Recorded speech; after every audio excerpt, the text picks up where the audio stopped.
இதுதான் அந்த கல்யாண மண்டபத்துடைய வரைபடம். இது மணமகன் அறை, இது மணமகள் அறை, இது மணவரை. பாஸ் இது சாப்பிடுற இடம் தானே பாஸ்? கரெக்ட். ஓ இன்வால்வ்மெண்ட் நான் பாராட்டுறேன். Mike one. Yes boss. நீ என்ன பண்ற? மணமகன் அறைக்கு பக்கத்திலேயே எந்நேரம் நிக்கிற. Okay boss. Mike three. Yes boss. நீ என்ன பண்ற?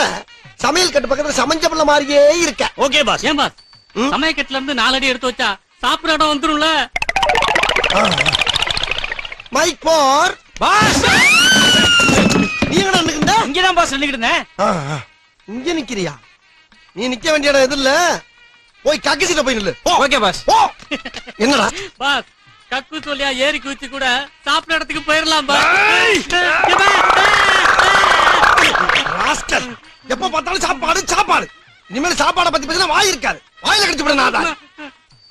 S boss. நாம நடத்துற ஆபரேஷன் உரிமைக்கும் உறவுக்கு நடக்கிற உச்சக்கட்ட ஆபரேஷன். இதுல நாம எடுத்து வைக்கிற ஒவ்வொரு ஸ்டெப்பும் நிதானமா ஜாக்கிரதையா இருக்கணும். Okay boss. அங்க தட்டி விட்டு இங்க பாக்குறேன் பாஸ். போட்டுக்க கண்ணாடியும் கருப்பு, அது இல்லாம எல்லாரும் கண்ணன் கரையண்டு கருவா கொட்டமா இருக்கீங்களா, அதனால ஒண்ணுமே தெரியல பாஸ். அப்ப இவ்வளவு நேரம் குத்துமதி பார்த்தா கிடைக்குறியாடா? ஆமா பாஸ். ரூபாய்க்கு 4 கண்ணாடி வாங்கினா அப்படித்தான் இருக்கும். கம்பெனி சீக்கிரத்தை வெளியே சொல்லாதடா. வாய மூடுறா. டிஸ்பாஸ்.